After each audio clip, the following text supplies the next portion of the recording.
দেবাশিস চক্রবর্তী পরিবহন মন্ত্রী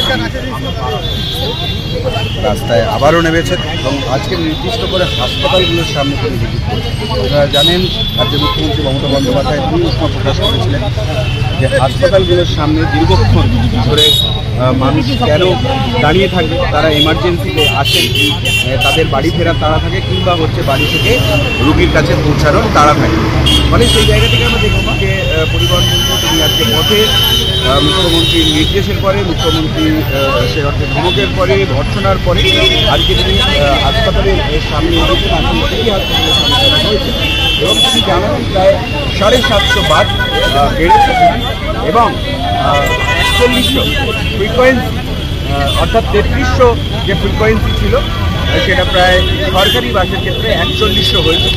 এবং আপনাদের জানাই যে 400 বাস বিভিন্ন হাসপাতাল রুটগুলোর সামনে ছিল, সেগুলো প্রায় 800 করা হয়েছে।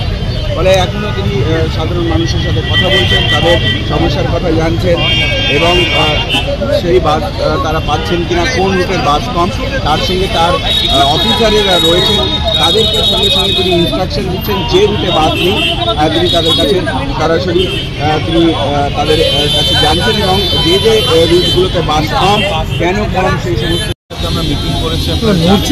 যে রেশারেশি আমরা বন্ধ করে দেব, কারণ রেশারেশির ফলে আমরা কাম্য হতে পারে না। যদিও অ্যাক্সিডেন্ট এবং মৃত্যুর সংখ্যা ভারতবর্ষের যে কোনো মেট্রোপলিটন সিটি থেকে কলকাতায় কম, তবুও একটা অ্যাক্সিডেন্টও আমাদের কাছে খুব বেদনাদায়ক।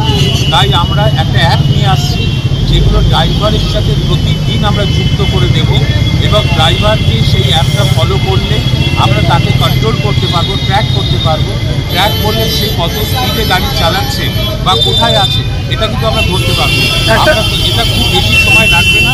অলরেডি আমাদের সরকারি বাসগুলো 12টা রুটে আমরা পাইলট প্রজেক্ট হিসেবে আমরা দিয়েছি, সেগুলো তো আছেই।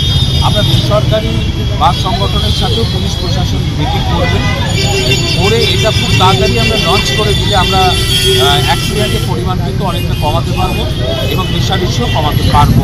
আপনি বিভিন্ন জায়গায় পরিদর্শন